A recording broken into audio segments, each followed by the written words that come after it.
আমরা ওয়েস্ট বেঙ্গলের PSC clerkship পরীক্ষা এবং মিসলেনিয়াস পরীক্ষাকে ভিত্তি করে কিছু ইম্পর্টেন্ট প্রশ্ন নিয়ে আলোচনা শুরু করেছিলাম। অনেকগুলো ক্লাস হয়ে গেছে। আজকে আরও ইম্পর্টেন্ট কিছু প্রশ্ন নিয়ে আলোচনা করব। তোমরা নিজে থেকে আনসার দেওয়ার চেষ্টা করবে, আর না পারলে অবশ্যই আমি সেটা বলে দেবো, সেটা অবশ্যই নোট ডাউন করে রাখবে, ঠিক আছে? তাহলে এর আগে অনেক ক্লাস হয়ে গেছে, যেমন WBCS এর 10 বছরের প্রশ্নপত্র, পিএসসি ক্লার্কশিপের সব প্রিভিয়াস ইয়ার প্রশ্ন হয়ে গেছে। না দেখে থাকলে অবশ্যই দেখে নিতে পারো, প্লেলিস্টের লিঙ্ক ডেসক্রিপশনে দেওয়া রয়েছে। দেরি না করে শুরু করব প্রথম প্রশ্ন। এখানে বলেছে নিচের কোন দেশটি G8 গ্রুপের সদস্য নয়? তাহলে উত্তরটি তো হবে স্পেন। এবার G8 কি, তার সাথে যুক্ত দেশগুলো কি কি সেগুলো আমরা জানব। আসলে আমাদের একটা সংস্থা রয়েছে, সেটা কিন্তু G4। এটা গঠন কবে হয়? 2005 সালে। একটা রয়েছে G8, এই G8 নামে গ্রুপটা ছিল। আর এই G8 গ্রুপ থেকে পরে ব্রিটেন হচ্ছে এক্সিট করে, তারপরে এই ব্যাপারটাকে আমরা ব্রেক্সিট বলে থাকি, এবং সেটা কিন্তু এখন G7 নামে পরিচিত বা গ্রুপ অফ 7। এটা কবে গঠন করা হয়? 1975-এ গঠন করা হয়। এখানে কয়জন মেম্বার রয়েছে? 7 জন মেম্বার রয়েছে গ্রুপ অফ 7-এ। এবার এই 7 জন মেম্বারের নাম আমাদের জানতে হবে, তাহলেই তো আমরা এলিমিনেট করতে পারবো। এই 7 জনের মেম্বারের নাম মনে রাখার জন্য একটা ট্রিক হচ্ছে গার্লফ্রেন্ড কো জুস পিলাও। তাহলে G ফর যেটা Germany, F for France, J for Japan, U for USA, I for Italy, India নয় কিন্তু, C ফর কানাডা, আর E ফর ইউনিয়ন কিংডম মানে ইংল্যান্ড, হ্যাঁ, ইউকে, ইউনাইটেড কিংডম বা ইংল্যান্ড যেটাকে আমরা বলি। তাহলে এই কয়েকটি মেম্বার রয়েছে আমাদের গ্রুপ অফ 7 বা G7 নামে যেটা পরিচিত। তো এখানকার মধ্যে কি স্পেন একটাতেও রয়েছে? স্পেন নেই, তার মানে স্পেন কিন্তু এর সদস্য নয়, অর্থাৎ অপশন হয়ে যাবে এক্ষেত্রে স্পেন আমাদের সদস্য নয়। এবার এই G7, G8 তো আমরা জানলাম। একটা রয়েছে G20 যেটা ভীষণ গুরুত্বপূর্ণ। এই G20 যেটা রয়েছে সেটা 2023 সালে কোথায় আয়োজন করা হয়েছিল? ইন্ডিয়ার ভারত মণ্ডপম, হ্যাঁ, ভারত মণ্ডপমে এটা কিন্তু আয়োজন করা হয়েছিল। এখানকার যে মানে ধ্যায় বাক্য ছিল সেটা হচ্ছে বসুধৈব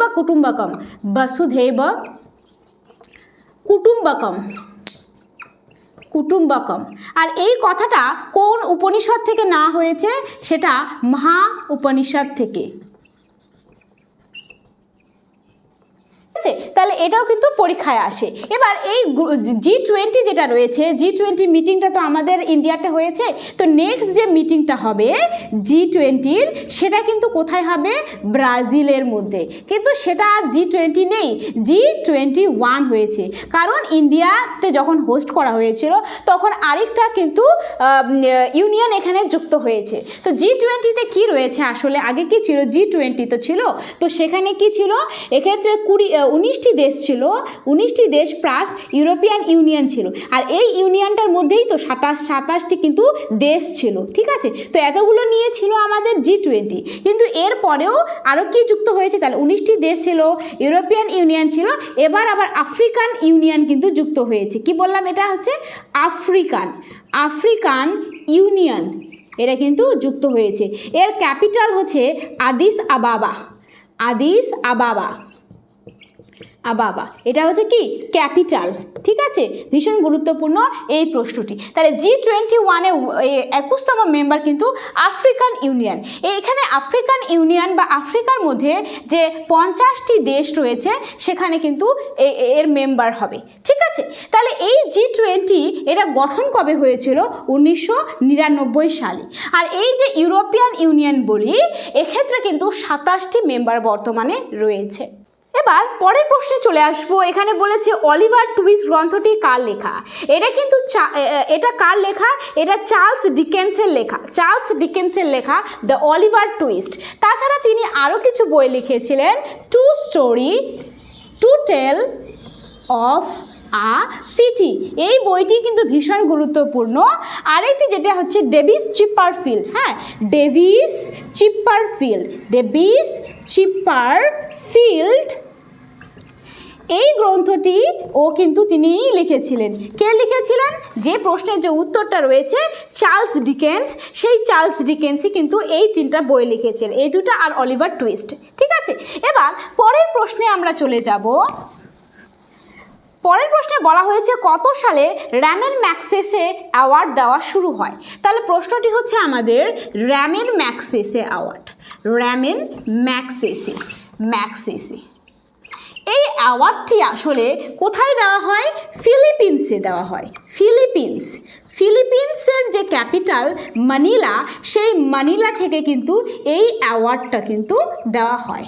আর এই অ্যাওয়ার্ডটার অপর নাম নোবেল অফ এশিয়া, এশিয়ার নোবেল নামেও পরিচিত। এই অ্যাওয়ার্ডটা আসলে র্যামেন ম্যাগসেসে এটা কিন্তু একজনের নাম। কার নাম? ফিলিপিন্সের যে প্রেসিডেন্ট, ফিলিপিন্সের যে প্রেসিডেন্ট ছিলেন, কততম প্রেসিডেন্ট ছিলেন? 3rd প্রেসিডেন্ট, তার নাম অনুসারে কিন্তু এই র্যামেন ম্যাগসেসে অ্যাওয়ার্ডটা দেওয়া হয়ে থাকে। তো এটা কবে শুরু হয়? 1957-এ কিন্তু এটা শুরু হয়। কিন্তু যদি প্রশ্ন হয় কবে এটা দেওয়া হয় সবার প্রথম, সেটা কিন্তু 1958-এ দেওয়া হয়। তো এই যে 1958-এ প্রথম এই র্যামেন ম্যাগসেসে অ্যাওয়ার্ডটা কে পেয়েছিলেন? আচার্য বিনোবা ভাবে। হ্যাঁ, আচার্য বিনোবা ভাবে তিনি সবার প্রথম পেয়েছিলেন। কত সালে? 1958-এ। ভীষণ গুরুত্বপূর্ণ। তারপরে চিন্তামণি দেশমুখ এই অ্যাওয়ার্ডটি পেয়েছিলেন তার পরের বছরে 1959-এ। তারপরে মাদার টেরেসা তিনি পেয়েছিলেন এই অ্যাওয়ার্ডটা 1962-এ। খুব গুরুত্বপূর্ণ কিন্তু এই প্রশ্নগুলো। ঠিক আছে, তাহলে র্যামেন ম্যাগসেসে অ্যাওয়ার্ড সম্পর্কে আমরা সব জেনে নিলাম। এবার বাকি যে অপশনসগুলো রয়েছে সেগুলো কোন কোন পুরস্কার সেই সময়ে দেওয়া হয়। যেমন 1954 এই সময়ে ভারত রত্ন অ্যাওয়ার্ডটা কিন্তু দেওয়া হয়। ভারত রত্ন অ্যাওয়ার্ডটা কিন্তু এই 1957-এ দেওয়া হয়। আচ্ছা, সেটা কিন্তু আমাদের যে দেওয়া হয় 26 তারিখের জানুয়ারি মাসে, এই তারিখটাতেই ভারত রত্ন অ্যাওয়ার্ডটা দেওয়া হয়। তবে এই ভারত রত্ন অ্যাওয়ার্ড তাহলে কবে দেওয়া শুরু হয়? 1954, যেখানে 3 জন পেয়েছিলেন, CV রামান, সর্বপল্লী রাধাকৃষ্ণন, রাজগোপালাচারী। ভারত রত্ন সম্পর্কে কিন্তু ডিটেলসে আমাদের ক্লাস অলরেডি হয়ে গেছে, মানে প্রিভিয়াস লেকচারে আমরা করেছিলাম কোনো একটা প্রশ্নের মধ্যে, তো চাইলে দেখে নিতে পারো। তাহলে এটা 1954-এ।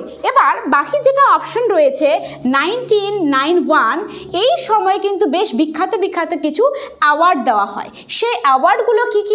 একটা হচ্ছে সরস্বতী সম্মান দেওয়া হয়ে থাকে এই সময়। তাছাড়া ব্যাস সম্মান এটা দেওয়া হয়ে থাকে। ঠিক আছে, এই ব্যাস সম্মানটা সবার প্রথম কে পেয়েছিলেন? রামবিলাস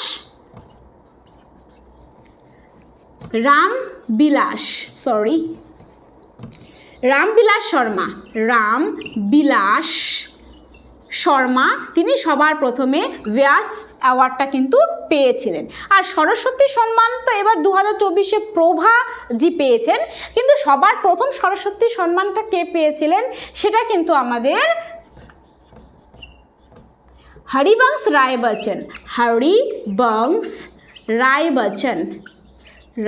বচ্চন। ঠিক আছে, এটা কিন্তু ভীষণ গুরুত্বপূর্ণ। এবার এই 1991 সালে আরেকটি গুরুত্বপূর্ণ পুরস্কার দেওয়া হয়, সেটা মেজর ধ্যানচন্দ খেল রতন। এটা দেওয়া হয় 1991 সালে। কিন্তু এটা আমাদের মেজর ধ্যানচন্দ্র কোন খেলার সাথে যুক্ত? হকি প্লেয়ার কিন্তু তিনি। এবার খালি যদি বলা হয় যে ধ্যানচন্দ্র খেল রতন কবে দেওয়া হয়, যদি বলা হয় শুধুমাত্র ধ্যানচন্দ্র, তাহলে কিন্তু 2002 সালে। আর মেজর ধ্যানচন্দ্র 1991 সালে দেওয়া হয়।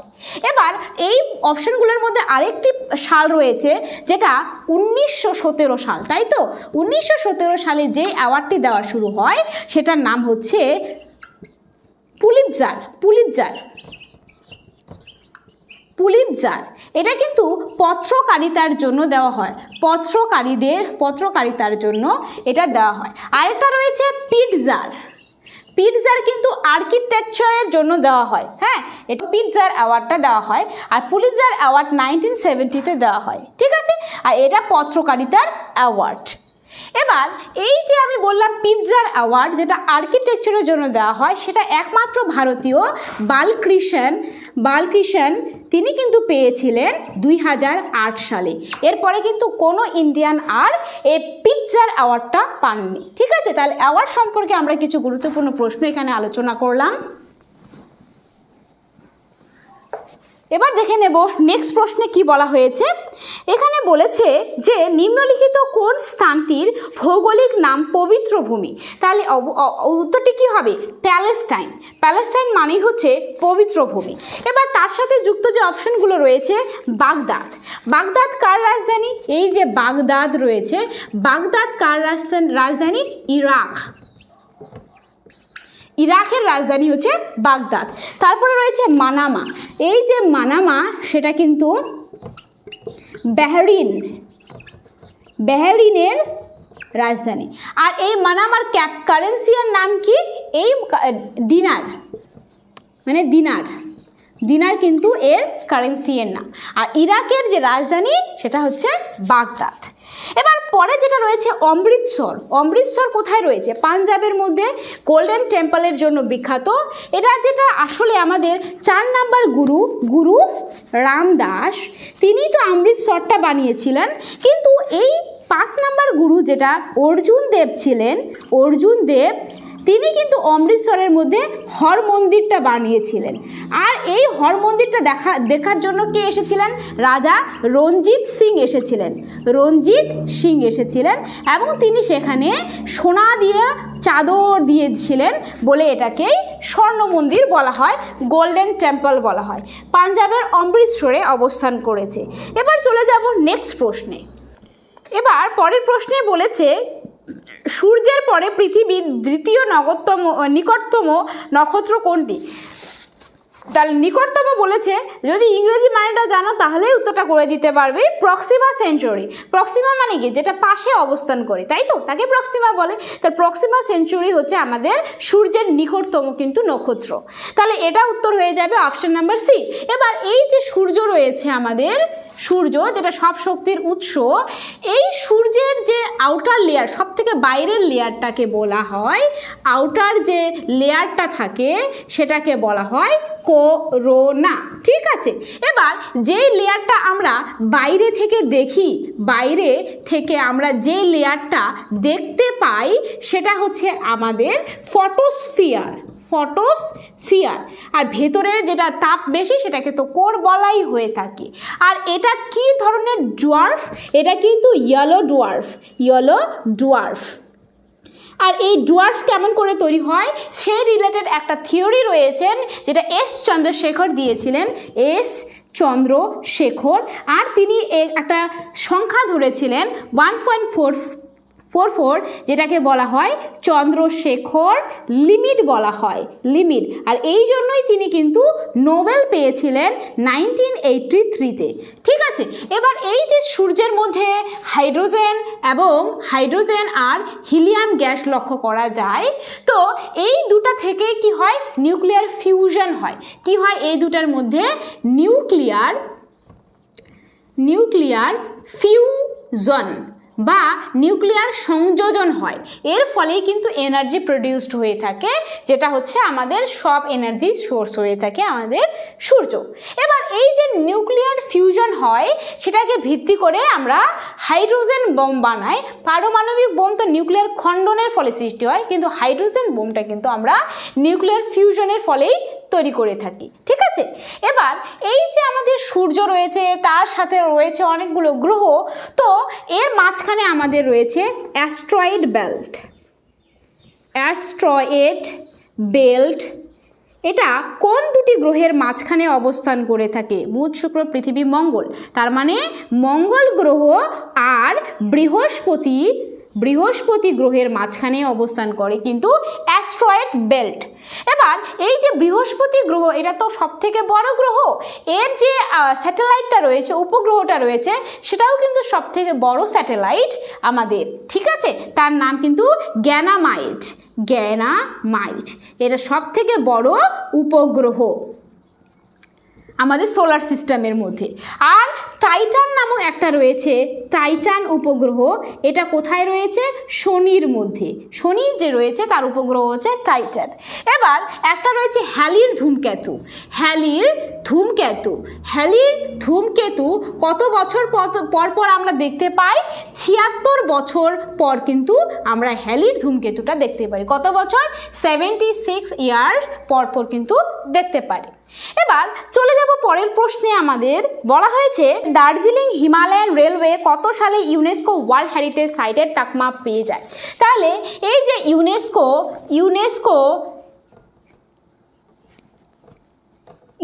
ওয়ার্ল্ড হেরিটেজ সাইটের তকমা কোনটা পেয়ে যায়? দার্জিলিং হিমালয়, সেটা হয় 1999-এ, ঠিক আছে? এবার এই যে ইউনেস্কো লিস্ট, এই ইউনেস্কোটার হেডকোয়ার্টার্স কোথায় রয়েছে?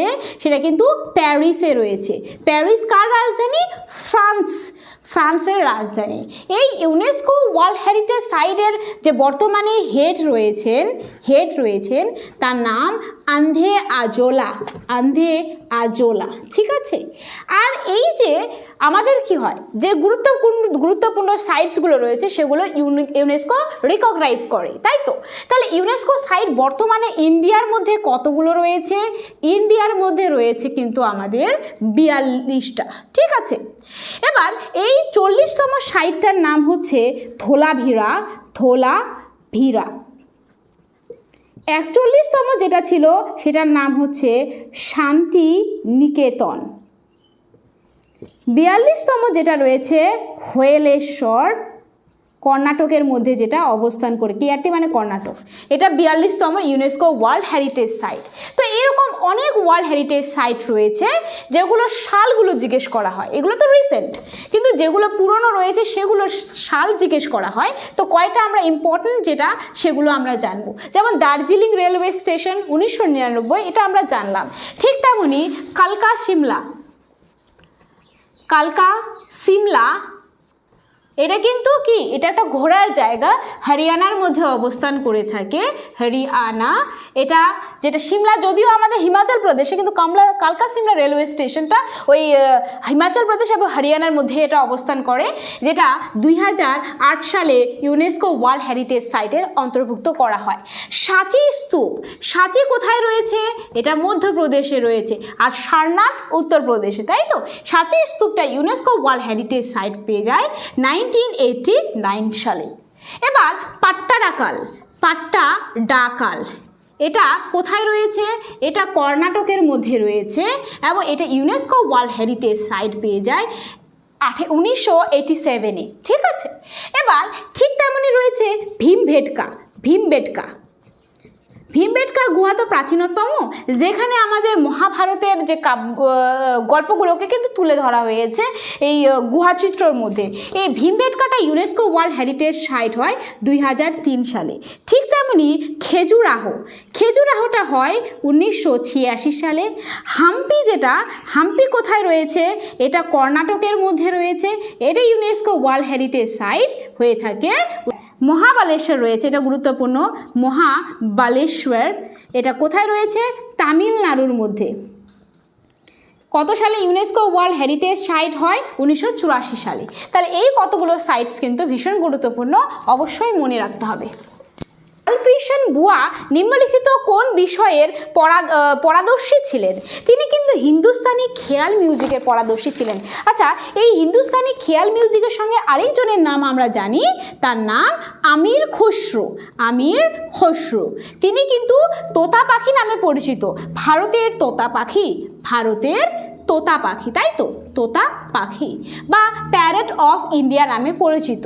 তিনি এমবিটি থেকে মানে মোহাম্মদ বিন তুগলক থেকে বলবনের পর্যন্ত কিন্তু 7টি রাজার আন্ডারে তিনি ছিলেন আমির খসরু। আসলে এই যে আমাদের রয়েছে হিন্দুস্তানি মিউজিক, হিন্দুস্তানি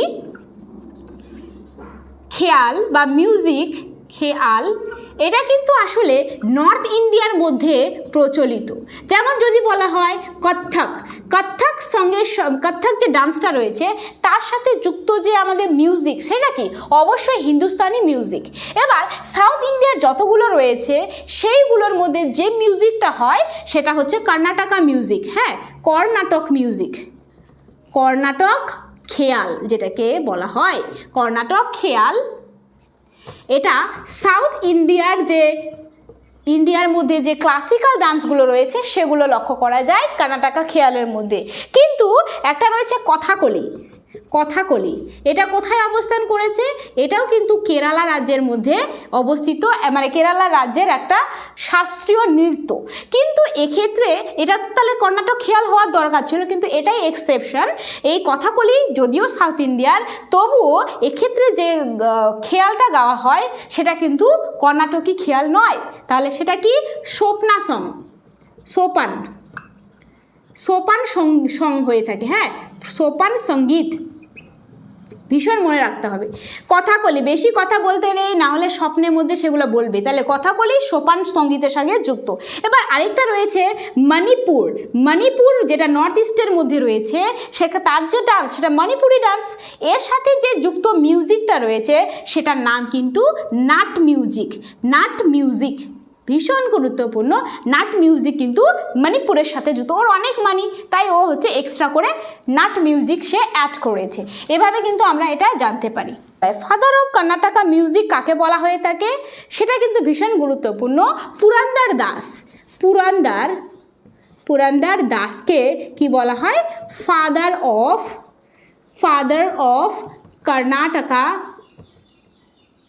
কর্ণাটকা সং বলা হয়ে থাকে। ভীষণ গুরুত্বপূর্ণ পুরন্দর দাস।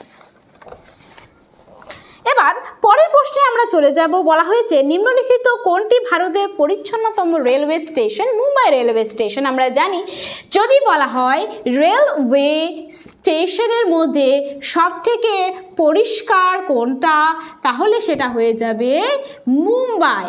এমনি যদি বলা হয় সবথেকে পরিষ্কার টাউন কোনটা, তাহলে সেটা হয়ে যাবে ইন্দোর আর সুরাট, যেটা গুজরাটে রয়েছে।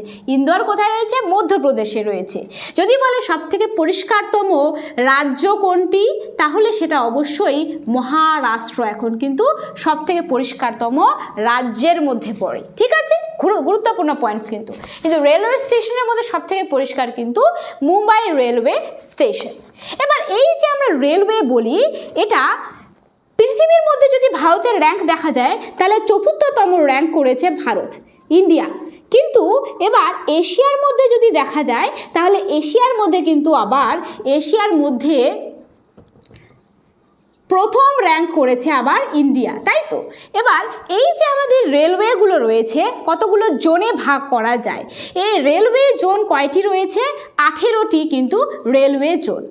তাহলে এক্ষেত্রে প্রশ্ন আসে যে আমাদের যে নর্দার্ন রেলওয়ে জোন রয়েছে, নর্দার্ন রেলওয়ে জোন, এটা কিন্তু সবচেয়ে বড় রেলওয়ে জোন, আর যেমন রেলওয়ে জোন। ঠিক আছে, এবার সাউদার্ন রেলওয়ে জোন, সেটা কি সবচেয়ে প্রাচীন রেলওয়ে জোন হয়ে গেল আমাদের কোনটা? সেটা সাউদার্ন রেলওয়ে জোন। এবার যদি বলা হয় সবথেকে নবীনতম রেলওয়ে জোন কোনটি, সেটা হয়ে যাবে আমাদের ইস্টার্ন কোস্টের মধ্যে যে রেলওয়ে জোনটা রয়েছে, যার হেডকোয়ার্টার্স রয়েছে বিশাখাপত্তনমে, তো সেটাই হচ্ছে আমাদের সবথেকে নবীনতম রেলওয়ে জোন। বা এভাবেও বলতে পারে যে 18তম রেলওয়ে জোন কোনটা, তাহলে ইস্ট কোস্টে যে অবস্থান করেছে বিশাখাপত্তনম। তাহলে এই যে আমাদের রেলওয়ে জোনগুলো রয়েছে তার মানে হেডকোয়ার্টার্স কোথায় রয়েছে সেটা কিন্তু অনেক প্রশ্ন হয়ে থাকে, তাই আমি কিছু কিছু রেলওয়ে জোনের হেডকোয়ার্টার্স আমি এখানে বলে দিচ্ছি। যেমন পুরো ভারতের মধ্যে যদি আমি দেখি তাহলে উত্তরে রয়েছে আমাদের দিল্লি, তার মানে দিল্লি রেলওয়ে জোন। তারপরে রয়েছে মুম্বাই রেলওয়ে জোন। তারপরে রয়েছে আমাদের হচ্ছে চেন্নাই রেলওয়ে জোন আর কলকাতা কলকাতা রেলওয়ে জোন। তাহলে যদি বলা হয় এটা নর্থ, এটা সাউথ, এটা ওয়েস্ট, এটা ইস্ট, তাই তো বলবে যে নর্থ রেলওয়ে জোনের হেডকোয়ার্টার কোনটা, বলতে হবে দিল্লি। ঠিক তেমনই সাউথের চেন্নাই, ওয়েস্টের মুম্বাই এবং ইস্ট রেলওয়ে জোনের হেডকোয়ার্টার্স কোথায়, কলকাতার মধ্যে। ঠিক তেমনই যদি বলা হয় যে নর্থ সাউথ, এটা তো আমাদের নর্থ সাউথ ডাইরেকশন, তো এটা তো আমাদের সাউথ ইস্ট ডাইরেকশন, তো সাউথ ইস্ট রেলওয়ে জোনের হেডকোয়ার্টার্স কোথায় রয়েছে, সেটাও কিন্তু কলকাতাই হবে, কলকাতাই হয়ে যাবে। ঠিক আছে, এবার যদি বলা হয় যে সাউথ ওয়েস্টের রেলওয়ে জোনের হেডকোয়ার্টার্স কোথায় রয়েছে, তার নাম কিন্তু হুবরি। আর এই হুবরিটা কোথায় অবস্থান করেছে, কর্ণাটক রাজ্যের মধ্যে অবস্থান করেছে। ঠিক তেমনি যদি বলা হয় নর্থ ওয়েস্টার্ন রেলওয়ে জোনের হেডকোয়ার্টার্সটা কোথায় রয়েছে, সেটা কিন্তু জয়পুর কোথায় রয়েছে, রাজস্থানের মধ্যে। ঠিক তেমনি যদি নর্থ ইস্টার্ন রেলওয়ে হেডকোয়ার্টার্স কোথায় রয়েছে জিজ্ঞেস করা হয়, তাহলে কিন্তু হচ্ছে গোরক্ষপুর কোথায় রয়েছে, উত্তরপ্রদেশের মধ্যে রয়েছে। তাহলে এই কয়টা রেলওয়ে জোন আমাদের মনে হয়ে গেল। যদি বলে সেন্টার, যে মাঝখানে যে রেলওয়ে জোনটা রয়েছে তার নাম কি, তার নাম CST, মানে ছত্রপতি শিবাজি টার্মিনাল। ঠিক আছে, ভীষণ গুরুত্বপূর্ণ এই কয়টা রেলওয়ে জোন। তাহলে কয়টা রেলওয়ে জোন পড়লাম, 1 2 3 4 5 6 7 8 9টা। তো 9টাই কিন্তু আমাদের গুরুত্বপূর্ণ। আগে এটা মুখস্থ করো, পরবর্তীতে যখন প্রশ্ন আসবে বাকি যে টোটাল 18টা আরও 9টা কিন্তু তখন বলে দেব। এবার পরের প্রশ্নে বলেছে ইউপিআই এর ফুল ফর্ম কি। আমরা জানি ইউনিফাইড পেমেন্ট ইন্টারফেস, হচ্ছে ইউপিআই এর ফুল ফর্ম। এই ইউপিআইটা কবে গঠন করা হয়, 2016 সালের 25 তারিখের অগস্ট মাসে কিন্তু এটা লঞ্চ করা হয়েছিল। এই ইউপিআই, ভারতের ইউপিআই সবার প্রথম কোন দেশ হচ্ছে গ্রহণ করেছিল, তাহলে সেটা কিন্তু ফ্রান্স। ভীষণ গুরুত্বপূর্ণ, ফ্রান্স প্রথম কিন্তু ভারতের ইউপিআই কিন্তু গ্রহণ করেছিল।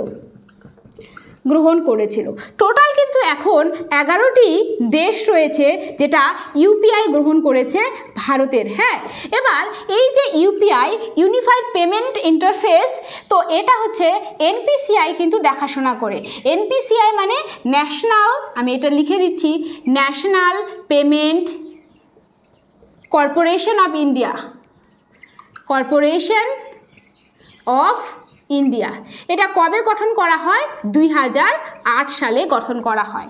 আর এর আন্ডারেই কিন্তু আসে ইউপিআই, মানে যত কিছু ইউপিআই টিপিআই এগুলো দেখাশোনা করে এনপিসিআই। ঠিক আছে, এনপিসিআই 2008 সালে গঠন করা হয় আর ইউপিআই 2016 সালে গঠন করা হয়। ভীষণ গুরুত্বপূর্ণ এই প্রশ্নগুলো কিন্তু। এবার পরের প্রশ্নে বলেছে Indian institute of soil science যে গবেষণাগারটি কোথায় অবস্থান করেছে, সেটা ভোপালের মধ্যে রয়েছে। ভোপাল কোথায়, মধ্যপ্রদেশে গাছের সংখ্যা বেশি আমি বলেছিলাম, তাহলে মৃত্তিকা গবেষণাগারটাও ওখানেই রয়েছে। তাছাড়া আরও কিছু গবেষণাগার রয়েছে, যেমন রয়েছে আমাদের পেট্রোলিয়াম গবেষণাগার। কোথায় রয়েছে, দেরাদুনের মধ্যে রয়েছে। ফরেস্ট রিসার্চ বা গবেষণাগার যেটা রয়েছে সেটাও দেরাদুনের মধ্যে। ঠিক আছে, এবার বাকি যেটা রয়েছে হর্টিকালচার গবেষণাগার কোথায় রয়েছে, হায়দ্রাবাদে। মিট বা মাংস গবেষণাগার আর মিলেট গবেষণাগার সেটা কোথায় রয়েছে, এগুলো কিন্তু হায়দ্রাবাদের মধ্যেই অবস্থান করেছে। তারপরে মিল্ক গবেষণাগার বা দুগ্ধ গবেষণাগার কোথায় রয়েছে, কার্নালের মধ্যে। কার্নাল কোথায় রয়েছে, হরিয়ানার মধ্যে অবস্থান করেছে।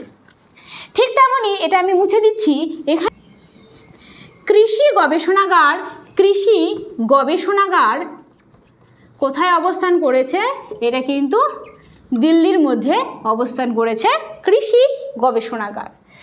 আরও অনেক কিছু রয়েছে, যেমন আলুর গবেষণাগার এটা সিমলার মধ্যে অবস্থান করেছে আলুর গবেষণাগার। আরও যেমন যদি বলা হয়ে থাকে যে তুলার গবেষণাগার কোথায় রয়েছে, তাহলে সেটা নাগপুর। বিভিন্ন ড্রাগস বা ঔষধ গবেষণাগার কোথায় অবস্থান করেছে? সেটা লখনৌ এর মধ্যে অবস্থান করেছে। ঠিক আছে, তাহলে এই যে গুরুত্বপূর্ণ জিনিসের গবেষণাগার সেগুলো কিন্তু অবশ্যই মনে রাখতে হবে।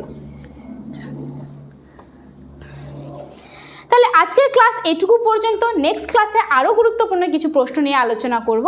ততক্ষণ পর্যন্ত ভালো থেকো, সুস্থ থেকো এবং ক্লাসটা কেমন লাগলো অবশ্যই জানাবে। And please hit this like button.